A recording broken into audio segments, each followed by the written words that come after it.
Voilà, j'espère que ça vous a permis de voir la diversité de l'action sur le terrain, mais à Paris aussi, d'un mandat de parlementaire. Mesdames, Messieurs, chers amis, dans l'ère de la communication dans laquelle nous sommes entrés, le temps s'est largement accéléré. Cette accélération du temps, liée aussi bien à la vitesse de la transmission des informations qu'à la perte de certains repères, certains l'ont bien comprise. Qui en est le responsable? Est-ce la technique qui permet un excès d'informations dans lesquelles il est devenu difficile de faire le tri?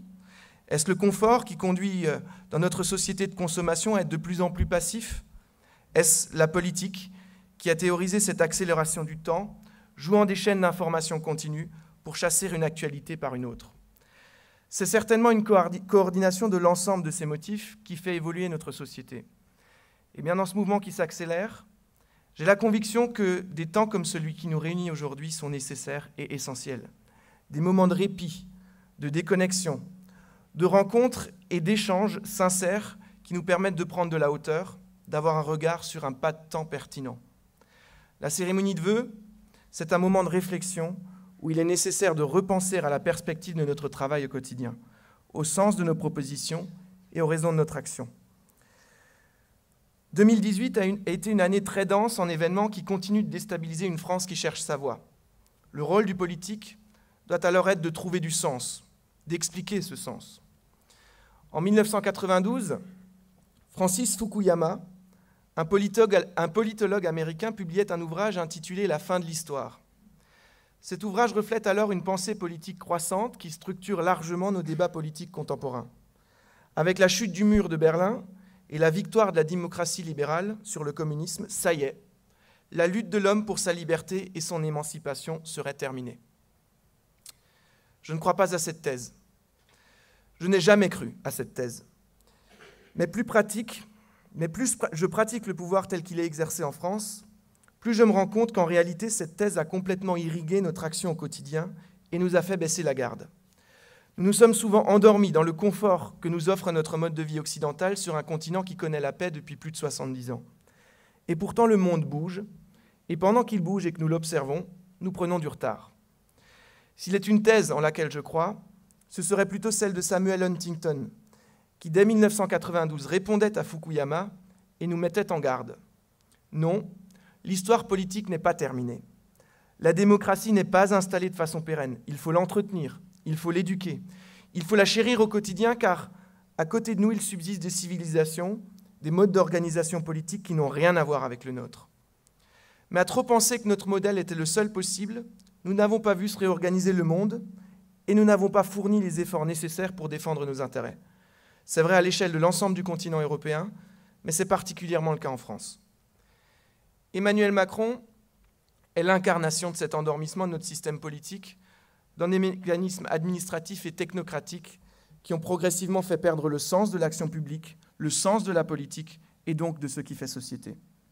Alors je formule le vœu que 2019 soit une année de prise de conscience, que l'on prenne à nouveau conscience que faire de la politique, ça n'est pas seulement gérer une administration, assurer un service médiatique et faire de la pédagogie.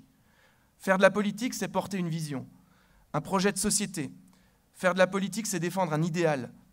Faire de la politique, c'est un engagement quotidien au service de valeurs que l'on ne cherche pas seulement à formuler, mais bien à mettre en œuvre dans le fonctionnement de la société. Ce projet de société, cet idéal, cet ensemble de valeurs, pour moi, il porte un nom, la France. Je crois en une France fière de son histoire, exigeante, généreuse. Je crois en une France respectueuse des individus et qui porte sur son territoire, comme à l'étranger, un message et des actions fortes de protection des libertés individuelles. Je crois en une France riche de la diversité de ses territoires. Je crois, enfin, en une France pleinement engagée dans la défense de la civilisation européenne. Je crois en une France républicaine, une république comme l'imaginait Gambetta, que je ne peux pas m'empêcher de citer. Je cite, « La République est par excellence le régime de la dignité humaine. C'est le régime qui peut seul supporter la liberté de tous, qui seul peut faire les affaires d'un peuple qui a besoin de communiquer avec lui-même, de se réunir, de s'associer, d'exiger des comptes, de critiquer, d'examiner, en un mot, de diriger ses propres intérêts et de changer ses intendants quand ils ont mal agi. Cet échange, ce dialogue, cette critique, nous l'avons progressivement perdu. Nous avons de façon hasardeuse et sans réflexion profonde modifié notre régime politique pour confier toujours plus de pouvoir à un seul homme. En supprimant le cumul des mandats, nous avons complètement transformé la fonction des députés, de représentants des habitants d'un territoire que nous connaissons, que nous côtoyons, au service duquel nous nous engageons.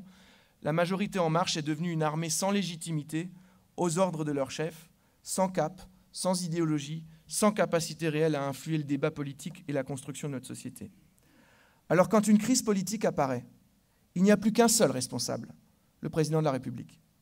Car celui qui a voulu cela, qui a joué avec la mode de la communication, qui a voulu incarner l'homme tout-puissant qui se suffit à lui-même pour gouverner, c'est Emmanuel Macron. Sauf que les Français ont vu la manipulation. Aujourd'hui, c'est à lui seul, et lui seul qu'il demande des comptes.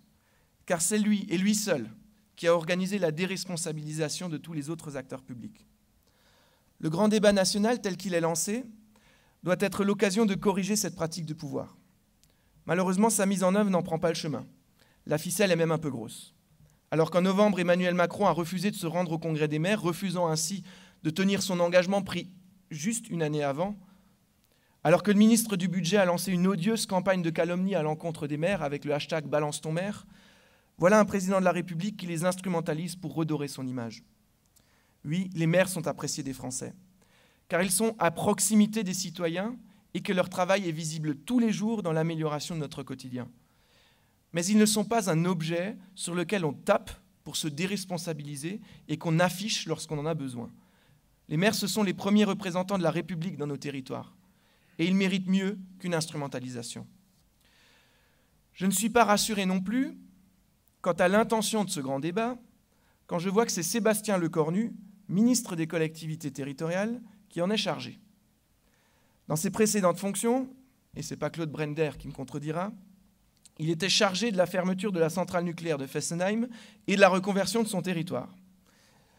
Nous avons donc eu à le fréquenter de très près, et nous avons pu découvrir sa sournoiserie. Je ne vous parle pas des petites mesquineries consistant à vous prévenir à 7h50, un samedi matin, d'une visite de la centrale nucléaire à laquelle nous sommes invités à participer à 8h. Ça, ce sont de petites manœuvres que ceux que certains auraient voulu qualifier d'ancien monde n'auraient pas osé faire. Je vous parle surtout de la manipulation du débat et de l'instrumentalisation du dialogue. Car à la fin de son processus, basé sur l'installation d'un comité de pilotage pléthorique, chargé de la rédaction d'un projet de territoire, que reste-t-il ?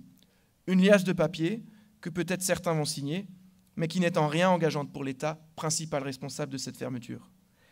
Eh bien, si le grand débat est organisé de la même façon, alors l'espoir de recréer un lien de confiance entre les institutions, la politique et les Français sera vain.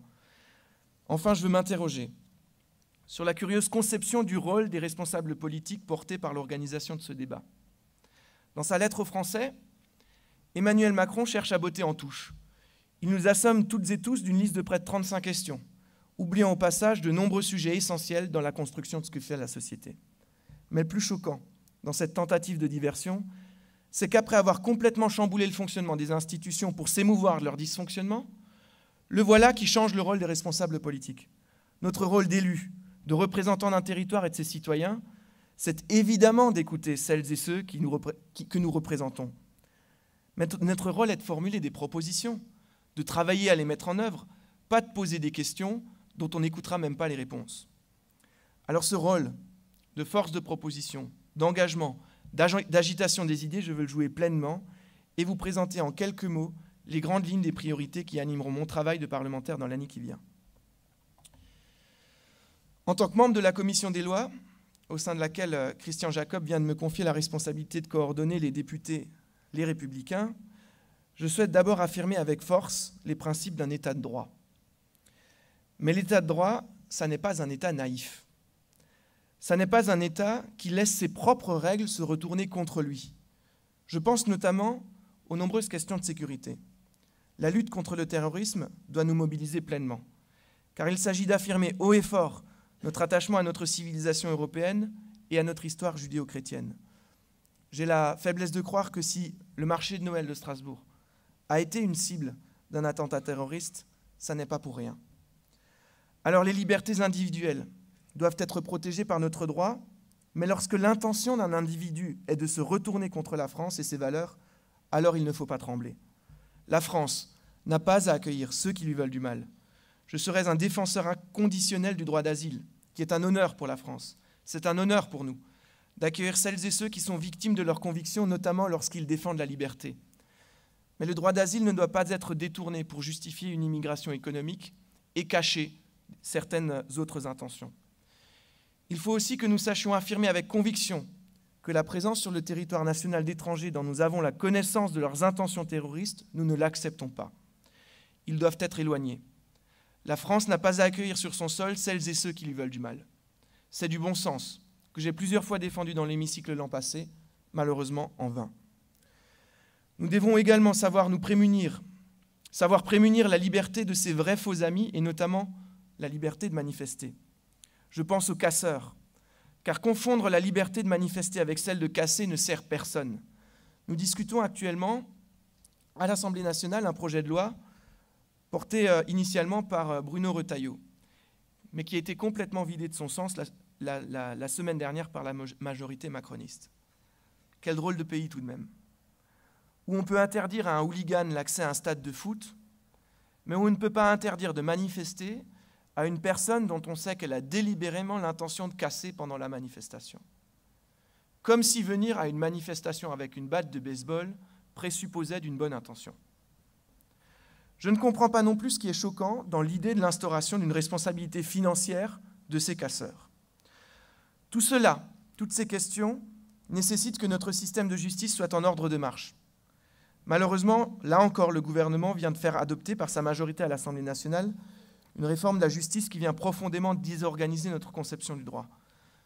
Derrière une programmation budgétaire pluriannuelle, il y a en fait un abandon. Les moyens ne permettront même pas la construction des 7 000 places de prison promises dans le quinquennat, alors que la France en aurait aujourd'hui besoin de 15 000. Avec ces moyens insuffisants, impossible donc d'imaginer accompagner la justice vers une meilleure efficacité. Et ce sont des artifices qui sont mis en place pour améliorer les statistiques. Je m'y suis opposé fermement et je continuerai à le faire. Je refuse que la justice soit rendue par des plateformes numériques. Je refuse que l'on fusionne les tribunaux pour encore une fois porter atteinte à nos territoires ruraux et périurbains.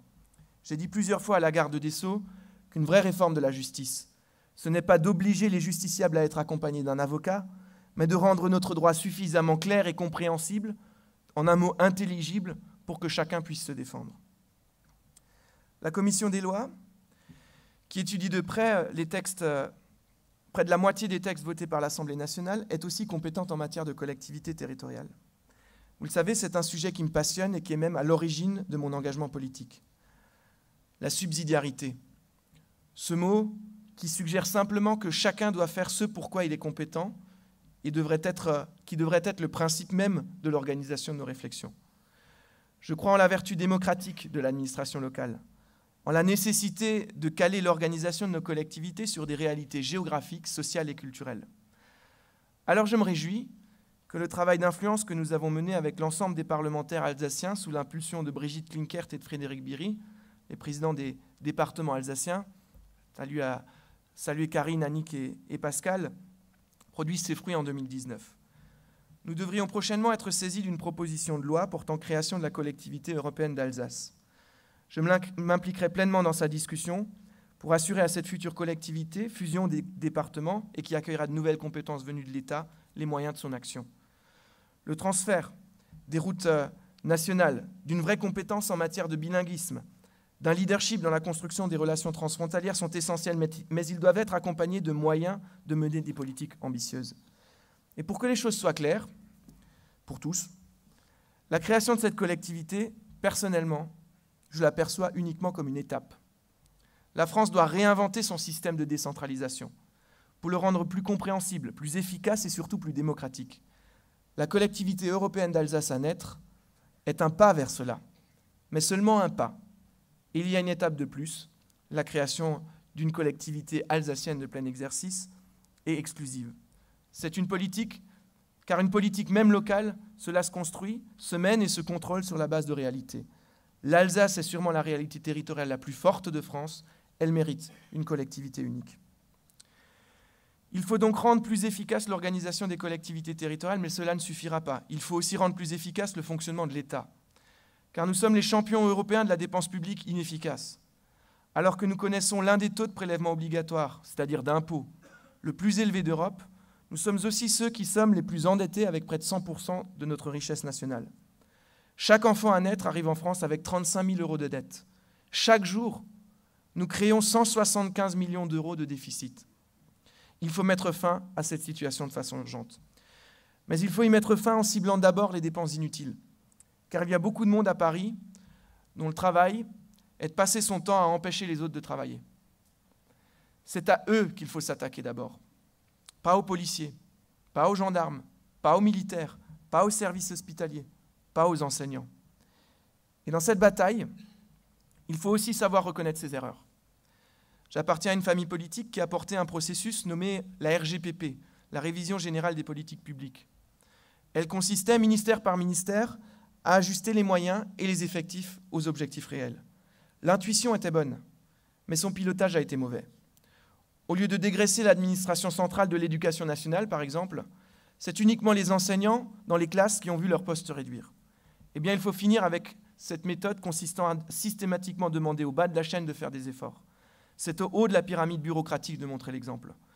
Et pour chaque poste dans les ministères économisés, on pourra en même temps revaloriser le traitement de nos collaborateurs de l'État et réduire la dette publique. Il y a des structures qui sont devenues ingérables, de vrais États dans l'État. Les directions régionales de l'État ne répondent plus de personne alors qu'elles disposent de moyens de faire ou d'empêcher de faire qui sont considérables. Alors je défends l'idée qu'il vaut mieux supprimer l'Agence régionale de santé pour améliorer la santé financière des hôpitaux, plutôt que de supprimer des services dans les hôpitaux pour justifier le rôle de l'ARS. Que les choses soient claires. Je suis pleinement engagé pour soutenir le maintien du service de maternité de l'hôpital de Thann. Avec mes collègues élus du territoire, Romain Lutringer, maire de Thann, Michel Sordi, François Orny, Annick Luttenbacher et Pascal Ferrari, nous avons d'ailleurs demandé au cours de plusieurs entretiens que ce soit non pas seulement un maintien du service de maternité, mais bien un plan d'investissement qui permette à cet hôpital de se projeter dans l'avenir qui nous soit présenté. Car les habitants de nos vallées, les habitants de notre territoire, des territoires périurbains et ruraux, méritent la même qualité de service que les habitants des villes. La République, celle en laquelle je crois, elle est présente partout. Elle doit être respectable partout. Elle doit être respectée partout. La République, c'est celle qui donne la même opportunité à chacun de ses enfants. C'est celle qui reconnaît le mérite comme seul outil de la réussite. C'est celle qui a réparti partout en France, dans la ruralité comme en ville, un instituteur, un maire, un service de sécurité et de santé. Cette République, justement, quand elle est généreuse, en accompagnant celles et ceux qui connaissent des difficultés, elle ne doit pas dévaloriser le mérite et le travail. Alors pour cela, je défends une idée simple. Jamais un travailleur ne doit se retrouver dans une situation où il a davantage intérêt à ne pas travailler. Une idée d'une allocation sociale unique, plafonnée et moins intéressante que le SMIC. Et lorsque l'économie redémarre, comme c'est le cas actuellement, et que les entreprises recrutent mais ne trouvent pas de candidats, comme c'est le cas pour beaucoup d'entreprises de notre circonscription, nous devons avoir le courage d'être moins généreux avec ceux qui jouent avec notre système de chômage ou de protection sociale. Avec Éric Stroman, lorsqu'il était président du département du Haut-Rhin, nous avions porté l'opération bénévolat RSA. Cette idée est noble, elle porte l'espérance de l'intégration sociale par la fierté du travail. Je suis fier de porter ces valeurs aujourd'hui dans le débat national. Mais comme Alsacien, je suis également très attaché à l'environnement dans lequel nous vivons. L'humanisme, qui est né dans notre bassin rhénan, pense la place de l'homme dans son environnement. Comme humanistes, nous sommes forcément attentifs à notre cadre de vie et à sa préservation. Nous sommes forcément attentifs à transmettre aux générations futures un environnement sain, une terre propre qui leur permettra également de profiter des multiples richesses de la nature. En Alsace, cela fait bien longtemps que le territoire invente les politiques environnementales et est à la pointe de l'innovation pour protéger nos ressources. Mais la cause de l'environnement est malheureusement devenue un argument électoral plus qu'une bataille concrète au quotidien. Notre circonscription compte en cela de nombreux exemples. Le plus criant d'entre eux est évidemment le dossier Stocamine. Ce dossier est profondément révoltant dans toutes ses composantes. Le 18 septembre dernier, j'ai rendu en tant que co-rapporteur une mission d'information sur ce dossier de la circonscription. Nous y concluions, avec Bruno Fuchs et Vincent Thiebaud, que la gestion de Stocamine est l'exemple de ce qu'il ne faut pas faire. il y a dès l'origine une tromperie de la part de l'État. Un jeu sur des termes mal définis. Nous avons acquis, avec mes collègues, la certitude que l'acceptation de ce projet par les habitants et les élus d'alors s'est faite sur un engagement de réversibilité présenté comme certain. Mais ce n'est pas du tout ce qui a été fait, ce n'est pas ce qui a été écrit, qui a été expliqué, et ça n'est pas ce qui s'est passé. Bref, c'est une erreur de l'État. Nous avons donc plaidé pour que l'État corrige son erreur et poursuive le déstockage des produits nuisibles à la nappe phréatique d'Alsace. Et comme nous ne sommes pas déraisonnables, comme nous sommes tous membres d'un parti de gouvernement, nous réservions néanmoins notre demande à la validation de sa faisabilité technique par le BRGM, qui a diligenté, sur la demande du ministère de l'Environnement, une étude internationale et totalement indépendante. Cette étude nous a été présentée le 11 décembre dernier. Elle conclut à la faisabilité technique du déstockage et développe plusieurs hypothèses pour sa réalisation. En fonction du choix, cela peut aller de 250 millions d'euros à 400 millions d'euros et de 8 à 15 ans de travaux. La solution la moins onéreuse, consistant à déstocker les déchets solubles dans l'eau et la saumure, me semblait tout à fait acceptable par chacune des parties. À 250 millions d'euros, elle n'est en réalité que 150 millions d'euros plus onéreuse que le choix de confinement qui a été fait par le ministre de Rugy. Sur une dizaine d'années de travaux, ce choix était parfaitement réalisable afin d'assurer le retour de la confiance des citoyens dans leurs institutions. Je n'accepte pas la décision qui a été prise dans le dos des instances de concertation, dans le dos du débat démocratique, dans le dos du débat parlementaire par le ministre de Rugy. Le département du Haut-Rhin a formulé un recours contre l'arrêté prévoyant le confinement. J'y serai évidemment très attentif pour lui apporter toutes les aides afin que ce recours aille le plus loin possible. Mais la préservation de l'environnement, ce ne sont pas seulement des grands chantiers de dépollution. Ce sont aussi des combats, du quotidien et des engagements sincères. J'aimerais profiter du temps qui m'est donné pour revenir sur une polémique née ces derniers jours concernant la préservation des abeilles. En décembre dernier, j'ai co-signé avec plusieurs collègues de ma famille politique une tribune appelant le gouvernement à un sursaut et à la mise en place d'un vrai plan de préservation des abeilles. Cet insecte pollinisateur, essentiel à la vie, et nous appelions à un soutien à la filière apicole. Cet engagement me tient particulièrement à cœur. Ma grand-mère, mes grands-parents sont des apiculteurs amateurs. Et si l'engagement politique ne permet pas de donner corps aux valeurs qui nous ont été transmises, alors il n'a pas d'intérêt. La défense des abeilles nécessite un plan d'ensemble. Formation des apiculteurs, développement de moyens de lutte contre le virus et le frelon asiatique, soutenir l'intérêt et la sensibilisation pour l'apiculture, soutenir la pratique de l'apiculture amateur ou rechercher des techniques pour accompagner les changements climatiques notamment. Voilà autant d'actions qu'il est urgent d'engager. Mais certains voient d'un mauvais œil que l'engagement pour la préservation de la biodiversité puisse découler d'une logique sincère et pas d'un calcul électoral. Alors ils créent des pseudo-contradictions pour rendre le sujet incompréhensible du plus grand nombre. Alors oui, dans le débat sur le texte sur l'alimentation et l'agriculture qui a eu lieu l'an dernier, j'ai co-signé plusieurs amendements qui évoquent les questions des phytosanitaires. J'ai notamment soutenu, et je le revendique, l'autorisation de l'usage des drones pour l'épandage, dans certains cas précis, de certains pesticides. Cette disposition s'applique uniquement à la viticulture, dans des secteurs à forte pente où ça apporte une amélioration évidente de l'usage de ces produits. Et je suis fier d'être le député d'une circonscription qui comprend le vignoble le plus méridional d'Alsace, mais aussi le plus pentu, monsieur le maire de Thann, avec le Rhingen. Incontestablement, la possibilité de recourir à un traitement par drone sur ce vignoble permettra d'utiliser moins d'intrants, de le diffuser le plus près possible de la vigne et ainsi d'en limiter considérablement sa dispersion. Bref, je crois en le progrès et en la capacité de la science à améliorer nos pratiques. J'ai également défendu l'idée, saugrenue me direz-vous, qu'il vaut mieux produire des phytosanitaires en France, dans des conditions contrôlées de préservation de l'environnement, plutôt que de jouer l'autruche, de mettre la tête dans le sable et de faire comme si interdire la production de phytosanitaires en France allait en stopper l'usage au niveau international. Car je suis aussi fier d'être le député d'une circonscription qui accueille le principal site de production en Europe de l'entreprise Corteva, née de l'évolution de Dupont de Nemours et qui génère à Cernay plus de 400 emplois. Et chacun de ces 400 salariés est concerné par l'environnement et travaille chaque jour à trouver de nouvelles techniques plus respectueuses dans l'environnement et qui permettent de nourrir correctement toute la planète en facilitant le difficile travail des agriculteurs. Enfin, je veux être la voix d'une écologie pragmatique, pas d'une écologie de la déculpabilisation. J'en ai assez d'entendre des bobos parler de l'alimentation bio alors qu'ils n'ont jamais réussi à faire pousser un plant de tomates sur leur balcon. J'en ai assez d'entendre les urbains qui ont accès à une multitude de moyens de transport en ville nous expliquer qu'ici, il faut que nous abandonnions la voiture, alors qu'il n'existe pas d'alternative crédible qui réponde à l'injonction de mobilité venant de ces mêmes personnages.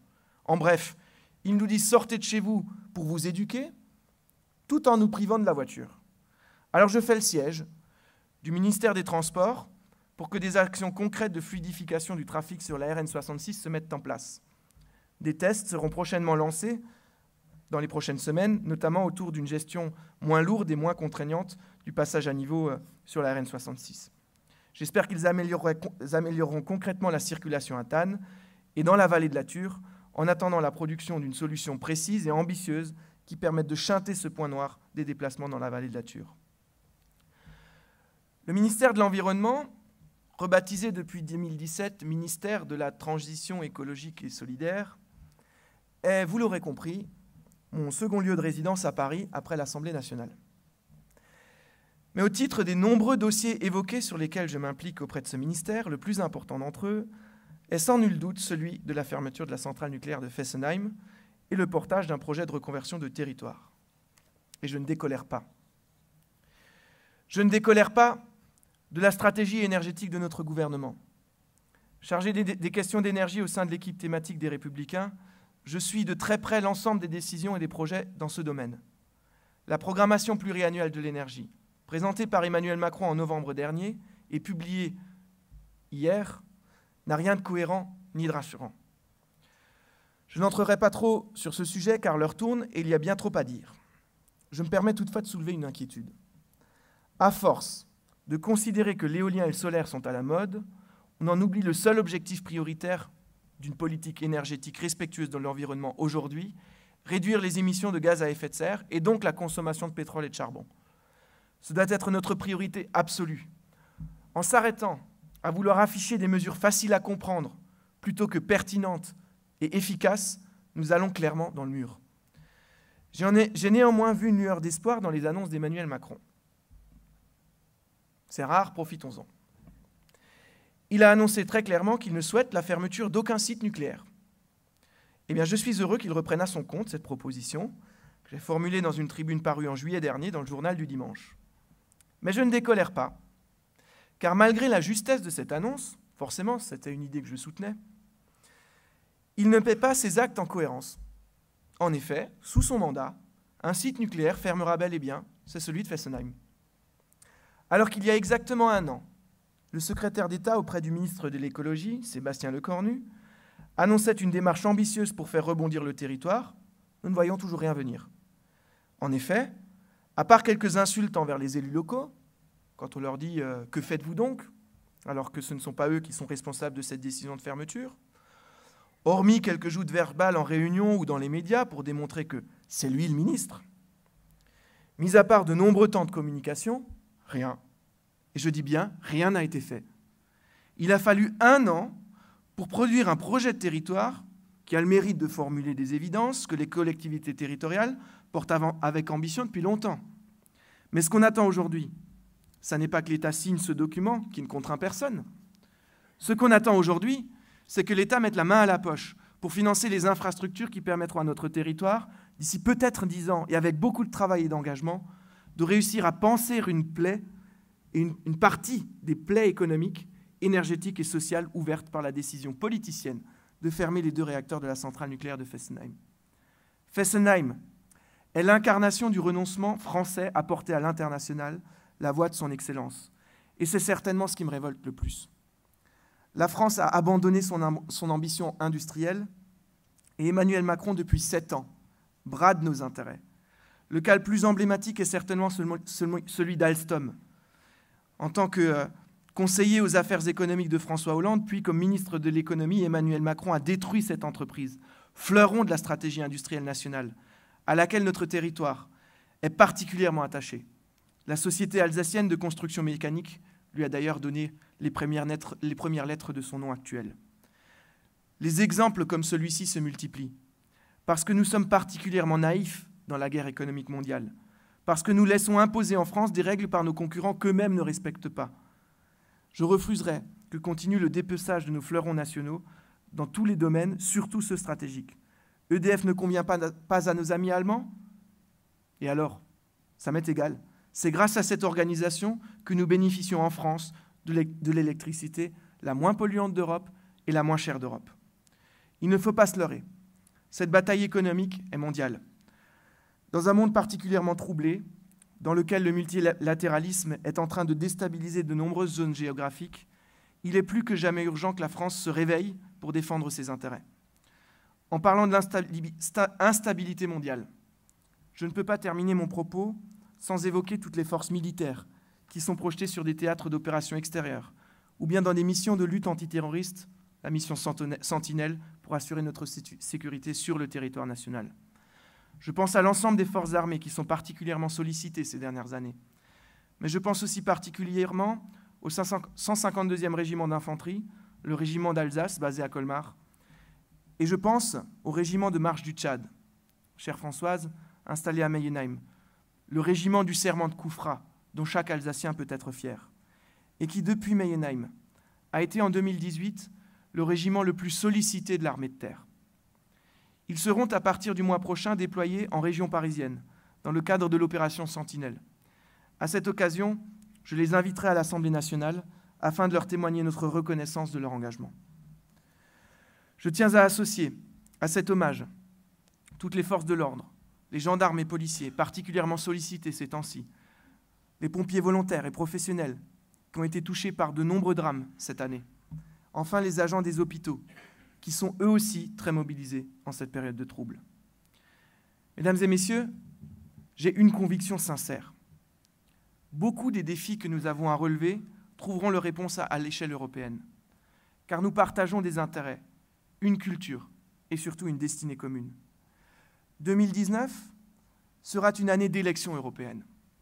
Je suis un militant européen, de l'Europe des pères fondateurs, qui savait que nous ne pourrions nous développer en paix qu'en partageant nos intérêts stratégiques et en permettant à chacun de tirer un bénéfice supérieur de la coopération que de la concurrence. Mais notre Europe a failli ces dernières années, troublée par les mêmes maux que ceux qui touchent la France. Celui d'abord d'oublier qui elle est et de penser autour d'elle que tout le monde lui veut du bien. Ça n'est pas le cas. Alors en 2019, nous devrons tous nous mobiliser pour choisir l'Europe que nous voulons. Traditionnellement, les élections européennes, et c'est dramatique, sont celles qui rassemblent le moins de participation. Et pourtant, je suis profondément convaincu que jamais une élection n'aura été aussi importante. Alors je soutiendrai, avec les Républicains, une Europe réaliste, exigeante et ambitieuse.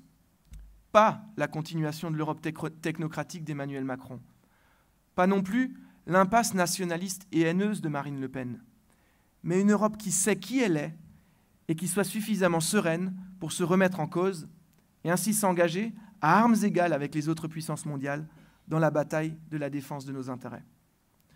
Voilà, mesdames et messieurs, chers amis, les quelques propos, j'en ai conscience un peu longs, que je voulais partager avec vous en ce début d'année. Vous l'aurez compris, de nombreux défis nationaux et internationaux nous attendent et touchent directement la circonscription dont je suis heureux d'être votre député. Cette circonscription est complexe, étendue et exigeante, mais elle est surtout enrichissante et passionnante. Et j'ai plaisir chaque jour à vous rencontrer, à échanger avec vous et à collaborer avec vous pour que nous puissions ensemble reconstruire l'espoir que nous pourrons transmettre aux générations futures l'espérance d'une vie plus riche que les nôtres. Avant de vous inviter à partager le verre de l'amitié, je tiens à vous remercier chacune et chacun pour votre engagement tout au long de l'année écoulée. Dans vos communes, vos entreprises, vos associations ou tout simplement dans la vie citoyenne.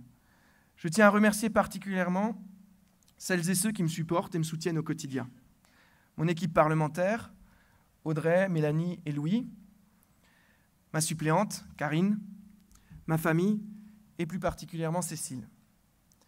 Avec eux, je vous présente pour 2019 mes meilleurs vœux de santé et de bonheur. Je vous souhaite une année 2019 pleine de sagesse, celle qui conduit à la réflexion et au recul pour rendre une action encore plus forte. Je vous souhaite une année 2019 pleine de générosité, celle de votre engagement, de votre écoute et de votre disponibilité. Et c'est ainsi que nous donnerons corps à la citation de Paul Éluard que j'ai choisie pour illustrer mes vœux pour 2019. Il n'y a pas d'enthousiasme sans sagesse, ni de sagesse sans générosité. Que 2019 soit pour vous toutes et vous tous une année pleine d'enthousiasme. Vive l'Alsace, vive l'Europe, vive la République et vive la France.